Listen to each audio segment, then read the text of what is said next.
konsen dulu, konsen ya kan. Yuk kita fokus dulu. Soalnya tumor ganas ntar ada yang mirip antara, terutama yang susah ya, saya kasih clue-nya. Seminoma sama limfoma malignum Hodgkin. Sama limfoma malignum itu susah menurut saya. Bedanya agak susah. Kita lihat dulu ya seminoma ya. Seminoma ini tumor yang berasal dari organ testis. Yang sepadan dengan organ yang sepadan dengan testis pada wanita apa? Ovarium. Nah pada ovarium dia juga ada nih gambarannya sama, namanya tumornya tahu nggak? Belum dapat ya, Objin udah dapat nggak blok Objin? Udah, ada nggak ya tumor? Yang ngajar siapa ya? Dr. Ridwan, udah ngajar belum? Dysgerminoma. Pernah kan? Nah, jadi sebenarnya seminoma sama dysgerminoma itu sepadan lah ya. Sama-sama, cuman kalau seminoma di testis, kalau dysgerminoma di ovarium gitu, sama-sama ganas. Nah, tumornya kayak gimana? Nah, kayak gini nih, tumornya solid, padat ya.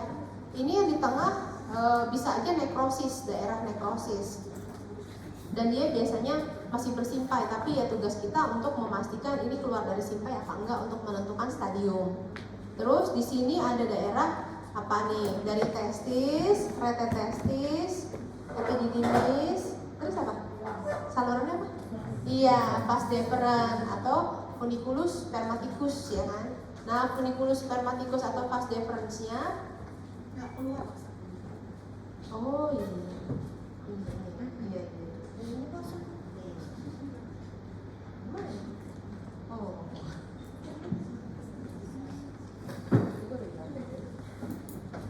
Nah ini kelihatan ya.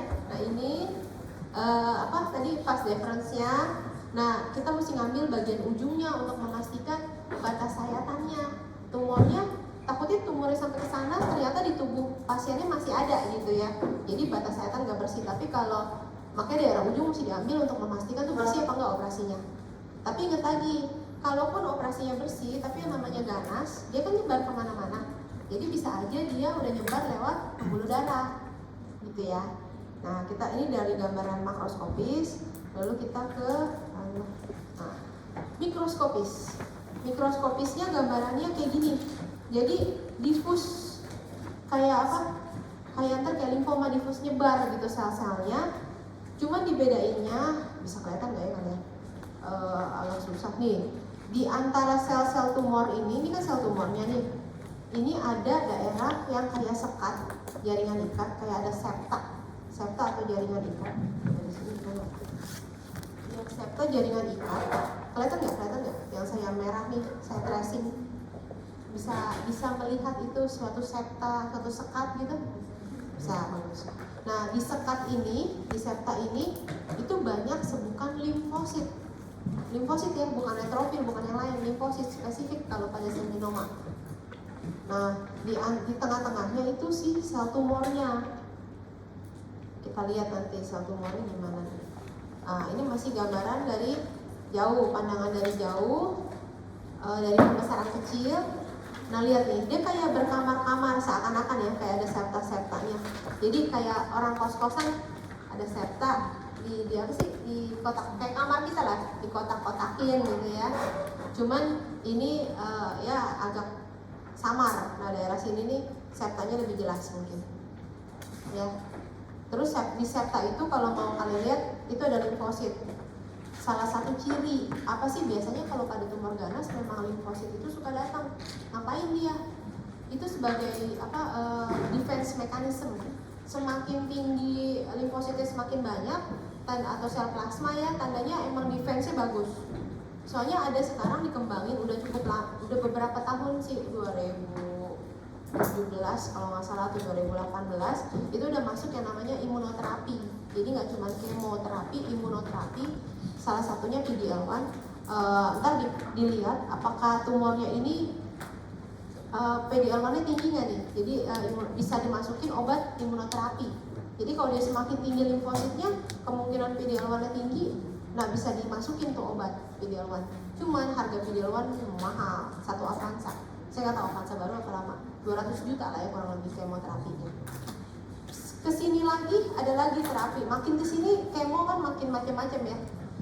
Tanda kutip, bukan kemo doang. Jadi human homolog gitu, dia udah masuk lagi. Jadi harganya makin melejit lagi. Pusing ya. Jadi kadang nggak tega juga sih kalau misalnya dia cancer gitu kan, untuk pemeriksaannya juga mahal, obatnya juga mahal gitu ya, beban psikis juga kan ya. Semoga kita semua dilindungi ya, sehat. Amin. Keluarga kita juga ya. Amin. Nah, jadi limfosit gunanya itu ada pertahanan tubuh. Nah, di antara ini ada sel-sel tumor. Lihat nggak yang bening-bening ini? Di sini nih ada gedenya nggak ya? Ya, sel tumornya kalau kamu perhatiin itu selnya intinya bulat besar, terus jadi gini, ciri ganas ingat nggak, saya pernah ngajar kan, ciri tuh sel tumor ganas everywhere itu sama. Pertama apa?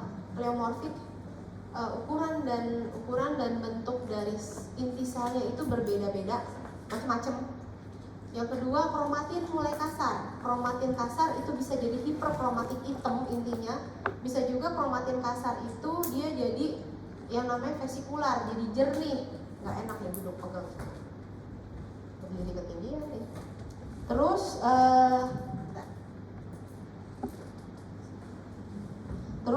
kalau vesikular dia kan jernih. Karena kromatin yang tadinya ngegumpal, dia minggir ke membran inti, jadi jernih. Otomatis jernih apa? Anak inti atau nukleoli yang di dalam itu jadi nyolok, kelihatan. Kebayang nggak? Kromatin itu kan RNA, dia ngegumpal. Kenapa? Karena mau proliferasi ya. Sel ganas itu kan dia apa ya? Tumor yang saya selalu bilang tumor yang terburu-buru untuk melakukan sesuatu, buru-buru mati juga dia. Karena nanti akan tinggi mitosis, tanda proliferasi tinggi, apoptosisnya juga tinggi. Jadi makanya kita hidup mesti slowly living. Tapi kalau slowly living mulu jangan gini ya, mentang-mentang ayo belajar slowly living mah, nggak usah belajar, jangan gitu juga ya. Manage time jadi semuanya. Tapi mungkin kan suka, saya juga sama, kadang apa-apa maunya buru-buru gitu ya, pengen apa buru. Kadang suka mikir, ngapain nih gue buru-buru ya, nggak ada yang dikejar, kecuali emang ada deadline kerjaan gitu ya, atau apa boleh.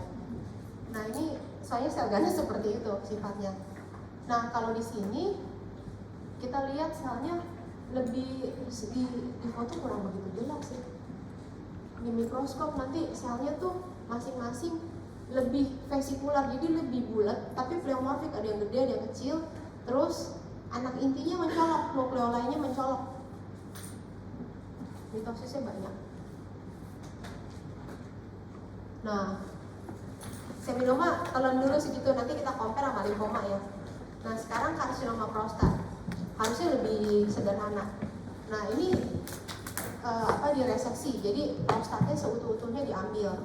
Jadi untuk mendiagnosa karsinoma prostat nggak langsung diambil, jadi ada yang namanya biopsi ya. Otomatis lewat mana kalau biopsi? Dari mana? Urin atau dari belakang? Depan, belakang? Depan, belakang. Jadi gini, kalau prostat itu kan lokasinya dia depannya kandung kemih, belakangnya kolorektal, rektum kan. Nah, kalau kelenjar prostat itu paling banyak tuh di posterior, di belakang. Nah, yang untuk jadi ganas kan seringnya di posterior kan. Kalau di depan dia lebih banyak stroma fibromuskular. Kalau orang udah tua, itu kan pipisnya susah ya. Itu karena di depannya tuh membesar, namanya hiperplasia prostat. Dia neken uretra kan. Nah, untuk biasanya terapinya kan bukan si prostat itu diambil semua kalau di hiperplasia doang.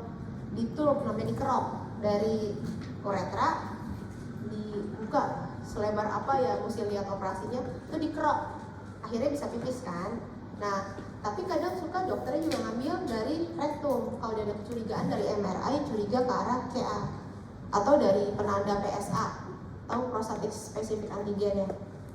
Nah, kalau dari belakang, jadi dari rektum ditusuk gitu, dicubit beberapa tempat, bisa pakai robot, bisa pakai manual beberapa, nanti kelihatan benang-benang. Nah, itu namanya biopsi prostat. Kalau ternyata oke, ada lah ya kriteria Gleason segala macam, ini diambil nih kalau udah ganas. Nggak selalu semua karsinoma prostat diambil prostat ya, tergantung ada scoring diferensiasi, saya ngajarin, ntar pusing. Sama stadium itu tergantung di situ, dia nanti baru diangkat.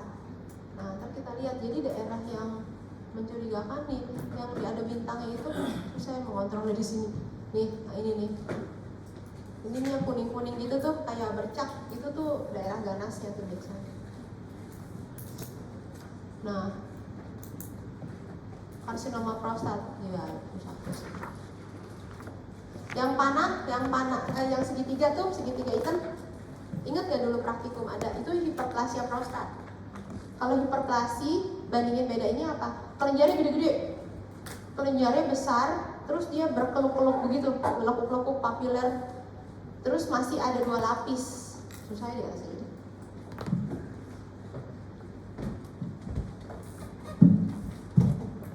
Ini 2 lapis. Ini sel basal sama sel basal sama sel luminal. Jadi kalau hiperplasia prostat masih ada 2 sel luminal yang ke arah lumen sama sel basal yang ke bawah. Kalau sel basalnya hilang dan sel kelenjarnya menjadi kecil, itu udah ganas. Ya, nih yang di sini nih, sebelahnya. Ini udah ganas. Oke. Makanya kalau anak laki saya saranin ya, bukan anak laki lah pokoknya. Saya saranin minum jus tomat, makan tomat. Kenapa? Karena secara penelitian itu memang sudah dibuktikan bahwa tomat sangat protektif pada prostat. Makanya angka kanker prostat di mana tuh, Itali, angkanya lebih kecil. Bukan berarti kamu makan pizza tiap hari ya. Soalnya kalau Itali ya benar-benar yang asli kan tomatnya juga bukan tomat kalengan kan, tomat dibejak sendiri kan. Jadi semua mau pasta, mau apa, semua pakai tomat paste dia kan. Tapi usahain ya jangan yang kalengan. Jadi ngejus aja sendiri, nggak usah pakai gula, telan aja gitu, obat namanya, 1 gelas sehari. Saya sih paksa tuh kalau yang laki kudu pokoknya bilang. Daripada ya pilih yang mana, terutama sih kalau sekarang belum 40 ke atas lah ya, udah mulai. Tapi kalau dari muda udah minum ya kenapa enggak gitu. Cewek juga minum aja kalau ada, udah bikin jus kalian aja, pasti banyak manfaat juga. Nah ini kayak gini nih, karsinoma prostat bisa solid. Cuman patternnya itu kalian mungkin belum tahu ya. Prostat nanti waktu ada yang namanya Gleason score. Itu penilaian dari kanker prostat. Jadi semakin tinggi Gleasonnya 1 sampai 5, itu dia semakin jelek diferensiasinya. Pusing ya? Gini, kalau yang masih tubul kayak gini nih, tubular gini, tubular, ini Gleason 3. Kalian nggak usah ngapalin, ujian nggak ditanya nih Gleason 3, Gleason 4 nggak. Itu kalau mau ngambil PPDS-PA ya. Ini Gleason 3. Ada ya. Terus kalau udah padat gini biasanya Gleason 5. Pokoknya semakin padat, semakin jelek diferensiasinya. Semakin jelek diferensiasi biasanya agresivitasnya lebih tinggi. Tapi bedain antara diferensiasi dengan stadium ya. Nanti kan kalian pasti terpapar nih di keluarga, ditanya ya ntar ada hasil PA, ada diferensiasi, ada stadium. Beda. Kalau stadium itu adalah untuk menilai seberapa jauh tumor ganas itu udah menyebar. Itu ya, pertama dilihat dari ukuran tumor, stadium kan. Terus ukuran tumor udah keluar belum dari organ primernya, udah kena organ lain belum, udah kena kelenjar getah bening regional belum, udah kena organ jauh belum, itu stadium. Tapi kalau diferensiasi itu seberapa jauhnya tumor itu dari gambaran awal. Misalnya prostat kan gambaran awalnya kelenjar, bentuk kelenjar kan bolong gitu ya, terus dia berlekuk-lekuk, ada lumennya, itu kan kelenjar normal. Semakin dia padat, tadi kan udah nggak menyerupai kelenjar normal, diferensiasinya semakin buruk, paham nggak? Tapi kalau dia masih tubul-tubul, itu diferensiasinya masih baik. Jadi bedain di situ ya. Cepat atau lambat pasti kalau kamu udah jadi dokter, keluarga pasti ada nanya kayak gitu. Karena kalau kumpul keluarga tuh ya, kita jadi dokter apapun. Saya minggu kemarin satu meja, Dek, panggilnya kan adek kalau sama keluarga, Dek tanya, ya sini mata, ya oke, sini ginjal, oke, sini gue gak kelar-kelar 1 jam begini terus semua. Saya bilang saya buka praktek nih. Jadi mereka makan, selesai makan terjadilah konsultasi semuanya. Tapi jangan gengsi, kalau kita belum tahu bilang saya belum tahu. Ntar takutnya ajaran sesat ya kan. Terus jangan pernah ngomporin misalnya hasilnya ini jelek, dokter ini emang nih dokternya jelek nih nggak bener, jangan, nggak pernah boleh. Jadi selalu ya mungkin ada pertimbangan sesuatu yang kita nggak tahu gitu ya.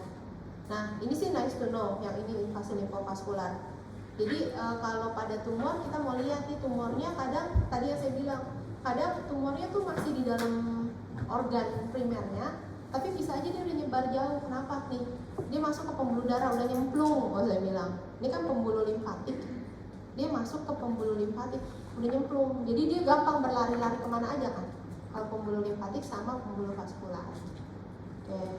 Nah lanjut, tadi kan gampang karsinoma prostat.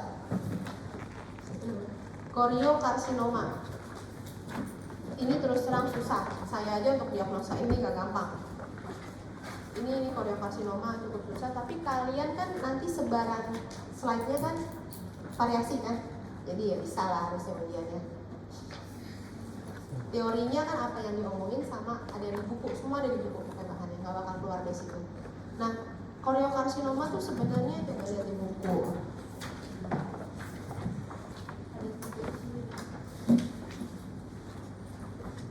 Tumor ganas dari penyakit trophoblas. Jadi awalnya tuh koriokarsinoma ada yang jadi di rahim, endometrium di rahim, tapi ada yang di ovarium, lebih jarang di ovarium.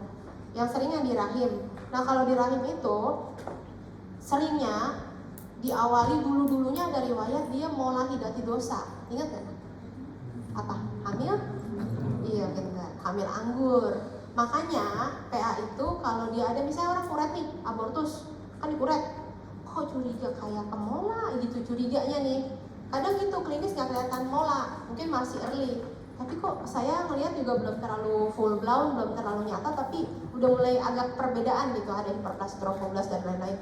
Terus nah itu saya mention DD, mola, tolong follow up titer beta HCG, karena kalau kita nggak mention suatu saat dia jadi korio, kesalahan kan takutnya. Jadi kalau di follow up, berharap kalau dia titer tinggi, ya bisa cepat diatasin gitu. Karena korio sangat-sangat ganas. Nah, terus dia sering gampang banget metastasis, kadar beta HCG-nya pasti tinggi ya. Terus, nah gambarannya itu adalah kalau dulu disebutnya triasotomo dulu. Jadi ada perdarahan luas nih, daerah perdarahan luas. Disertai nekrosis, nih nekrosis. Jadi biasanya perdarahan sama nekrosis nyampur, ngeblend. Ini perdarahan kan jelas tuh yang eritrosit. Di sekitarnya nih yang lebih pink muda itu nekrosis. Jadi ada perdarahan sama nekrosis luas dan adanya sel-sel di sini nih yang biru-biru sel trophoblas ganas. Dan cirinya tidak boleh ada villi chorioalis. Kalau villi chorioalis kan biasanya pada abortus, pada mola hidatidosa, ada villinya gede-gede. Kalau di korio itu udah nggak ada pilihnya. Ini saya pernah berapa kali lah, nggak terlalu banyak. Jadi pernah nyelip bener-bener nggak, mungkin suka formulir tuh nggak jelas kan, nggak nulis jelas gitu. Nyelip di ujung sana, yang lainnya bagus, uterus cakep, bagus. Cuman satu nyelip pas saya lihat potong lagi, kok ada nggak enak nih daerahnya, ada kayak sesuatu tumor koriokarsinoma. Nah ini gambaran selnya sama ya, ciri-ciri ini sel tumornya, ini sel tumornya ada yang gitu. Nah selnya biasa, kualitas sel ganas apa? Pleomorfik, itu tuh Indonesia Raya yang orang PA ya. Bahkan ada dokter onko sampai saking apalnya sama Indonesia Rayanya kita, dia ntar kalau PC bisa ngomong ada sel-sel hiperkromatik, kata dia, ada sel-sel vesikular yang saya ceritakan. Padahal kayaknya dia kagak tahu tuh vesikular apaan, berapa apaan. Nah ini nih, lihat kan pleomorfik, compare sama yang lain ya, bentuknya beda kan. Terus anak intinya nyolok banget loh pleolinnya, vesikular ini, ya. Oke, itu koriokarsinoma. Mau nanya dulu apa lanjut? Kayaknya muatan ganas emang agak sulit. Nah, karsinoma sel basal nih, ini serem nih. Dia serem, tapi bagusnya dia apa? Baca. Nih, dia tumor ganas terbanyak di kulit 80% kalau sering kena paparan UV. Jadi pakai sunscreen ya. Terus tumbuhnya lambat, jarang bermetastasis dia. Jadi dia lebih, makanya disebut rodent ulcer. Jadi dia ngegrogotin di daerah lokal itu, ngegrogot, jadi kayak ulcer rodent, kayak tikus ngegrogotin gitu, memakanin. Lebar kayak gini kan gambarnya nih, rodent ulcer, kayak digreget sama tikus kan. Dia ngelebar, tapi dia untuk metastasis bisa, tapi lebih kecil kemungkinannya dan lebih jarang, walaupun tetap bisa. Terus ini bisa diawali, dulu saya pernah dapat mahasiswa, udah lama, udah lulus dia. Maminya punya tel alat di sini kecil, sini nih. Tiap kondangan, mau cakep dong. Mungkin dia nggak suka sama itu, korek. Tiap kondangan dikorek. Suatu saat membesar, operasilah ke tempat saya praktek, salah satu lah ya. Praktek, terus keluar, saya baca PA-nya, waduh, karsinoma sel basal. Itu saya bingung, awalnya nggak gini-gini, awalnya tel alat doang. Makanya kalau punya tel alat pesen-pesen, jangan dikutak-atik ya, jangan ditoel-toel. Lebih baik kalau kamu iseng toel-toel atau dia berubah bentuk, membesar, terus tepinya nggak rata, udah angkat aja deh. Ya, saya gitu soalnya orangnya. Dulu sini nih, kan gara-gara kasus gitu ya, apalagi di PA Parno terjadi loh, baru sekolah gitu dulu. Pas habis mandi berdarah, aduh berdarah, tanda-tanda ganas. Tunggu lagi, aduh kok tepinya nggak jelas ya? Iya ada kode kan, melanoma A, B, C gitu kan. Apa lupa, margin nggak jelas, apa segala gitu. Waduh, terus berdarah, wah langsung RSCM kan, sebenarnya Karolis kan. Dokter kulit, dok, saya PPDS, angkatlah dok, angkat. Pulang sekolah, tidur, langsung diangkat, aman. Terus pernah lagi sih, dia dari lahir, kok saya perhatiin, kok dia melebar ya, apalagi kalau dapet kasus melanoma, waduh, dia lagi, kok dia melebar ya. Terus, daripada Parno tiap hari, temen, angkat deh, angkat. Jadi kalau datang ada temen tuh satu, kenapa sih? Mana lagi? Jadi cuma ya jangan terlalu parno ya, lama-lama saya mulai ya belajar untuk berdamai. Dulu awal-awal lulus mah, aduh boro-boro damai. Nah itu, jadi kalau ada tel alat pesenin jangan dikorek-korek. Kalau mau angkat sekalian. Laser pun saya sih sebagai orang PA nggak saranin, karena kalau laser kita nggak tahu seberapa bersihnya dia. Kalau PA kan kita bisa lihat bordernya, cuman emang jeleknya kalau yang punya bakat keloid, nah itu jeleknya ya, jadi keloid gitu kalau bekas operasi. Untungnya saya enggak, jadi apa diangkat aman. Gitu. Nah ciri-ciri karsinoma sel basal, balik lagi, karena karsinoma sel basal, ingat basal dia asalnya dari bagian lapisan basaloid kulit. Kan ada lapisan superficial, terus ada stratum granulosum spinosum basal. Dia dari basal. Jadi sebenarnya tumor itu tumbuhnya di kelihatan, dia nyambung nih. Ini kan bagian basal. Basal udah mulai atipik, dia lihat ngebentuk jadi tumor. Tuh, ini tumor, nodul. Ini juga sebenarnya dari jauh nih nodul-nodulnya tumbuh lebar sepanjang dermis. Nah, ciri khasnya itu selnya pasti hiperkromatik, intinya gelap. Kalau di karsinoma sel basal atau basalioma nama lainnya, atau basal sel karsinoma itu nama lainnya, dia intinya gelap, hiperkromatik, sitoplasma sedikit, bisa ada pigmen melanin. Karena apa? Asalnya kan dari sel basal kan, dari atas. Awalnya bisa sel nefus kan yang tadi saya bilang, nefus kan telalet, dan nefus kan banyak melanin. Nah jadi dia bisa ada melanin nih di karsinoma sel basal. Terus selnya, nah ini nih cirinya, tersusun palisading. Ingat nggak kemarin yang palisading di mana?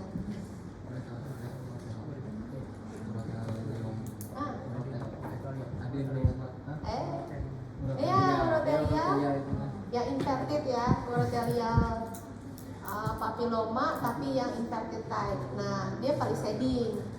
Tapi bedanya apa? Kalau ini palisading sama, cuma di dalamnya ini tuh sama nih kan. Streaming dia, kayak streaming gitu. Cuman polanya ini dari atas turun ke bawah dia infiltratif. Nah, susah ya, infiltratif. Gimana ya? Itu udah dari atas. Kalau sebenarnya kalau dilihat intinya tuh lebih hitam, hiperkromatik, mitosisnya lebih banyak. Nanti saya minta dokter ini jangan di-compare antara inverted type sama KSB ujian. Mabok mereka. Soalnya emang untuk bedain KSB tuh butuh lihat ini gelap, hiperkromatik, mitosisnya banyak. Kalau yang kemarin inverted type dia kromatinnya halus gitu. Tapi kan untuk nentuin halus kasar saya paham, butuh waktu.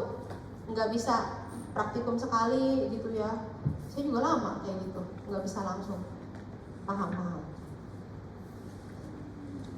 Nah, KSP sampai situ. Sebenarnya ada ciri yang lain nih, ada cleft artefact namanya, cuman kayaknya nggak dapet di sini nih, kayak gini nih. Biasanya kalau yang ganas, dia tuh ada artefak kayak kosong-kosong daerah celah-celah kayak gini nih, bercelah. Itu ciri-ciri dari karsinoma sel basal. Cuman yang paling di highlight di sini sih susunan palisadin. Kalau dapat gambar kayak gini kan bisa dikasih misalnya teori-teorinya, kamu bisa nyambungin ya. Oke.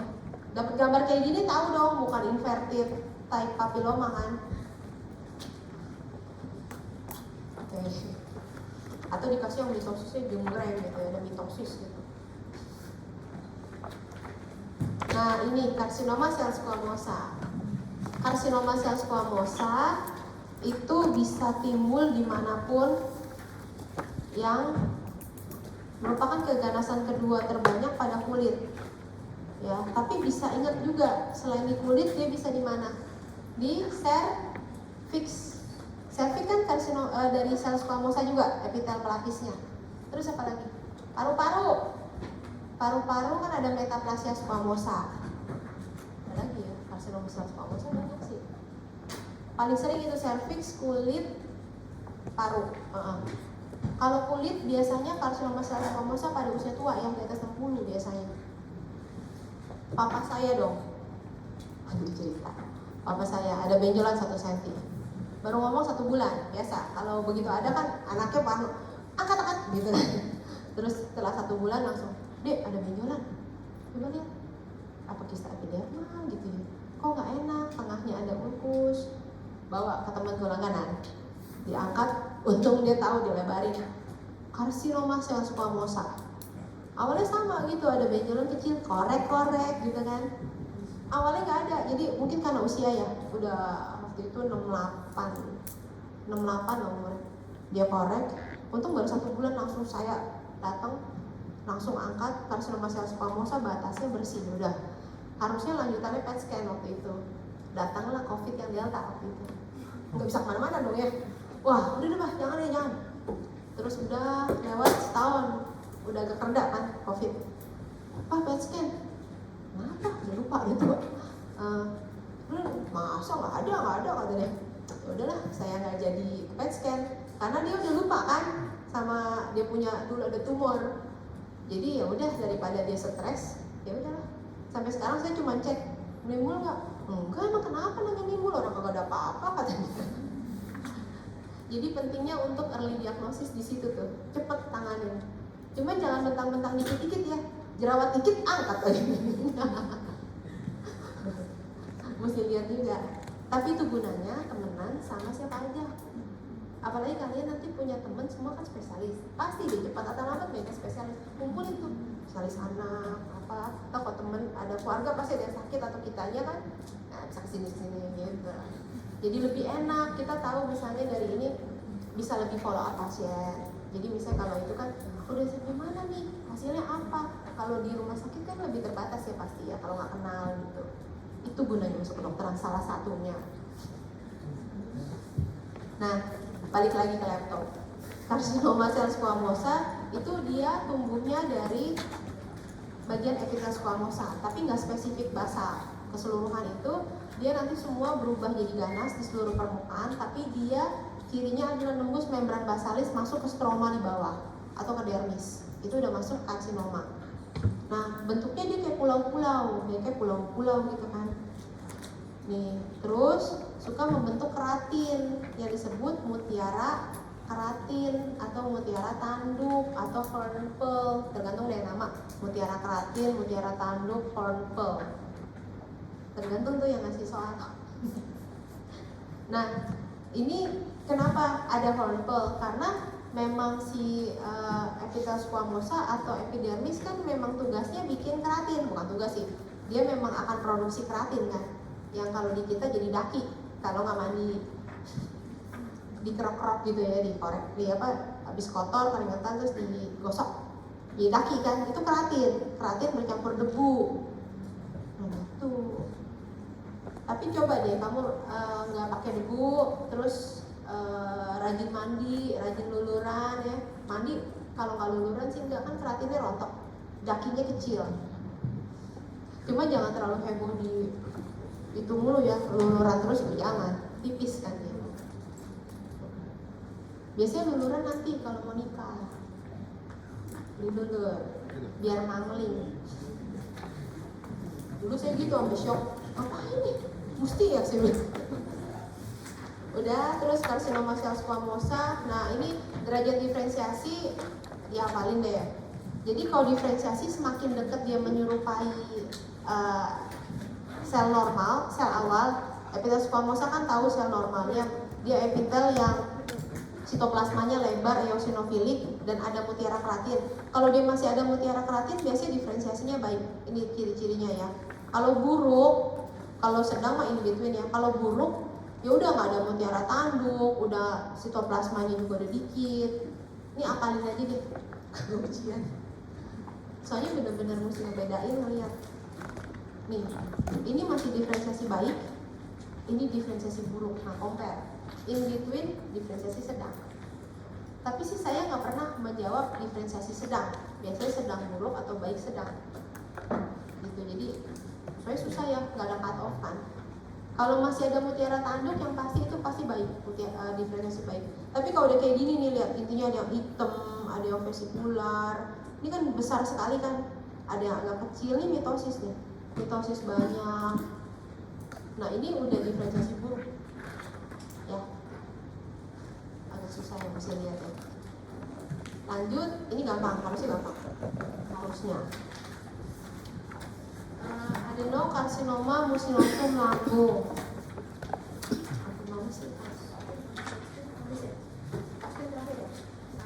Alhamdulillah. Adenokarsinoma lambung, kalau lambung itu kan bisa jadi kanker. Kankernya bisa yang dulu kuliah saya nih ada ya. Udah belum digestif? Udah ya.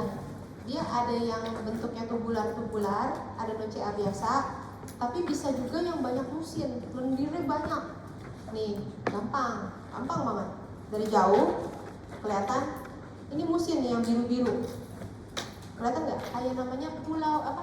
Genangan musin atau danau musin atau apa ya? Kolam musin pool namanya. Nah kalau kita besarin, ini kan musin-musin, kita gedein. Ntar ketemu sel-sel kayak gini nih, kecil. Intinya tapi hiperkromatik, tapi punya sitoplasma. Sitoplasmanya itu sebenarnya isinya musin. Kalau di sini kelihatan, lihat ini namanya signet ring cell karsinoma. Ini ganas, kelihatannya emang intinya kayak nggak serem, kurang serem dibandingin yang tadi. Tapi ini udah ganas banget, nyelip soalnya sistemnya. Oh nggak ada lagi. Tadi praktikum ya, kamu lihat pokoknya flu-nya gampang, musinnya banyak. Taunya musin dari mana? Lebih mixoid, lebih biru. Di kita, dokter ini, di kita ada CA mucinosumnya lebih eosinofilik apa basofilik? Aduh, oke. Jadi dia apa ya, kosong gitu, kosong terus kamu lihat nanti itu ada perasaan yang timbul nanti. Kayaknya ini musim deh rasa-rasanya gitu. Terus digedein, oh ini selnya ntar terbang-terbangan, bisa ada yang tubul, ada yang terbang-terbangan, terus intinya kayak cincin signet ring ya. Nah terakhir lymphoma Hodgkin, susah ini. Hari-hari aja susah nih diagnosanya. gambaran makroskopik yang saya bilang apa nih? Kalau dia banyak limfosit nih kayak gini nih, itu biasanya warnanya kayak daging ikan seger. Belum pernah lihat ikan kayak gini kan? Daging ikannya entar dulu, jangan salmon, beda. Daging ikannya ikan apa ya? Dori. Dorinya jangan yang frozen, beda gambarannya. Yang udah cair tapi masih daging belum matang ya, jangan ntar makan ikan, oh beda, putih gitu lain. Jadi yang masih mentah tapi udah nggak frozen ya. Nah itu kamu perhatiin, lihat, beda, jangan lele, beda. Kayak gini nih, gimana sih coklat mengkilat gitu ya. Nah itu tandanya banyak limfosit, bisa ganas, bisa enggak. Nah ntar dilihatnya dia mana, mikroskopik.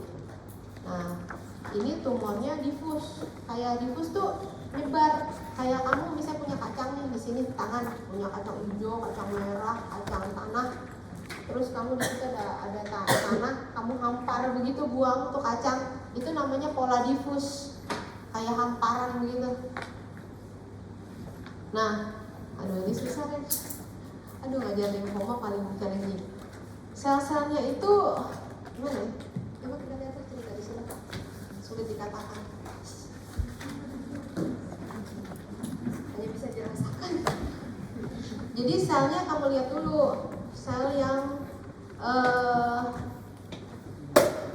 ini nih yang kecil-kecil. Kalau ini yang namanya sel gede nih, sel mononuklear. Kan limfoma tuh ada Hodgkin, ada non Hodgkin kan. Non Hodgkin kita nggak kasih tahu karena gambarannya kurang spesifik. Gambarannya lebih limfosit imatur. Nah, limfosit imatur gimana gitu. Di PK ada kan limfoblast ada kan. Nah, kayak limfoblast dia semua. Tapi limfoblast kamu baca di PK pakai pembesaran 1000 kan. 100 tambah imersi kan. Gitu kan. Ini dilihatnya dari pembesaran 400. Susah kan? Jadi makanya non Hodgkin nggak dikasih. Dan kalau non Hodgkin, aduh itu susah. Jadi paling kalau dari PA kita curiga limfoma non Hodgkin, limfoma maligno, periksa imunohistokimia. Itu harus ada ulasan lanjutan. Karena mesti ditentukan ini limfomanya dari sel T apa sel B. Beda kemonya lagi. Jenisnya macam-macam, tetek bengek banget. Repot karena beda. CD4 lah ada tembakan kemo tuh ibarat gak kayak zaman dulu banget itu main tembak aja, pokoknya merusak DNA aja. Makanya efek sampingnya jelek kan kalau zaman dulu. Kalau sekarang lebih targeted, misalnya yang bermasalah nih sel T nih, ya udah ditembaknya sel T. Sel T-nya kan ada banyak sel T yang mana nih gitu. Yang jadi dilihat dulu lebih target, atau kayak breast cancer dia lebih misalnya reseptor yang bermasalah yang lebih ekspresif HER2 misalnya. Udah anti HER2-nya dikasih. Jadi lebih spesifik. Makanya efek sampingnya walaupun tetap ada ya, cuman lebih minimal dibanding dulu. Kalau dulu main hantam tuh DNA-nya dirusak semua. Makanya makin kompleks. Tapi sayangnya apa? Mahal. Kalau untuk breast masih di cover sih sama BPJS. Di Darmais ya masih cover. Tapi kalau udah mainnya ke PDL1 yang baru lagi HRD, wah udah nggak, mahal banget. Nah, ini mononuklear. Jadi sel, kalau kita baca buku nih halaman 43, kalau yang Hodgkin itu dia ada banyak macam selnya, sel Ritz-Sternberg, sel mononuklear, mummified cell, sama lacunar cell. Apakah itu?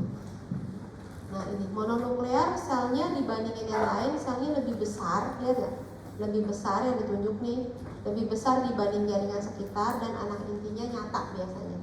Itu mononuklear, mono satu. Ritz-Sternberg. Nah, sel Ritz-Sternberg nih yang di panah, jadi dia disebut owl eye appearance, jadi kayak mata burung hantu. Ingat kan di film Harry Potter ada apa namanya? Hedwig. Matanya kan gede deket gitu kan, saling berdekatan. Ada bulat. Nah, yang hitamnya itu anak inti. Nih, kayak gini nih, kalau diperbesar kayak gini, kayak mata kan, menghayal. Disebut owl eye. Kadang jereng tuh mata. anak inti di mana? Nah ini OI, terus tadi sel mononuklear sama nih kayak gini nih ya, sel mononuklear. Ini mononuklear. Oke. Kalau mummified tuh gini nih, hitam aja gitu, tek hitam aja, mati, hiperkromatik gitu doang. Mummified sebenarnya sel mummified itu dia sel namanya mumi kan, mumi. Dia awalnya dari sel mononuklear yang udah mati, udah apoptosis. Apoptosisnya karena apoptosis tumor ya, dia mummified. Kalau lakunar seperti mononuklear cuman punya rongga, punya halo ya, celah kosong, ada rongga kosong di sekitarnya, itu lakunar sel.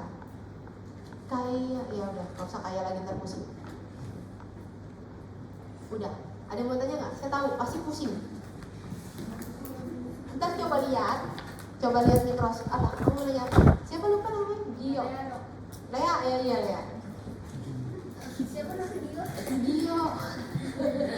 Udah jumping di otak semuanya. Kenapa lagi? Yang itu jadi mummified yang mana? Mummified yang ini nih. Kalau yang dari gambar sebelah Ini lebih ke lakunar ya. Ini lakunar, kayak ada celah kosong. Jadi ada sel mononuklear satu, gede, anak inti nyolok, terus ada rongga, itu lakunar sel. Tapi kalau dia gede satu, anak inti nyolok, sel sampingnya kecil, terus nggak ada celah kosong, mononuklear. Gitu aja sih. Apa sih tujuannya orang PA ngapain sih? Iseng banget beda-bedain kayak gini. Saya dulu mempertanyakan itu, bikin ribet aja hidup gitu. Tujuannya tuh untuk kita kenal. Jadi pas ketemu tumor ini atau ada jaringan ini, kita pas ngeliat kan, ini tumor apa enggak untuk decide ya. Pas kalau kita tahu sambil jalan kan, sambil ngeliat, puter-puter, oh ada mononuklear jalan, oh ada lakunar, curiga, mulai timbul kecurigaan. Oh jangan Hodgkin nih, gitu. Itu gunanya. Dan biasanya kalau Hodgkin, kalau kamu mau perhatiin lagi suka banyak eosinofil di sekitarnya. Gitu. Emang ini uneasy untuk mendiagnosa ganas. Sampai saat ini saya walaupun udah sering, tapi kecuali yang friendly banget udah nggak pakai diskusi. Tapi kalau yang nggak friendly walaupun gimana, mendingan ada mata kedua lah ya. Jadi lebih confirm, karena nasib orang kan sangat menentukan nasib. Jadi bisa dari abis didiagnosa orangnya nangis atau apa, kalau kita salah mati deh. Jadi benar-benar butuh confidence tinggi, sama diskusi sama teman. Itu. Oke. Terima kasih. Ada yang mau ditanya? Banyak ya? Oke, udah boleh lihat dulu aja. Kalau mau nanya jangan sungkan, walaupun saya makan. Ya saya nelen dulu. Terus nanya.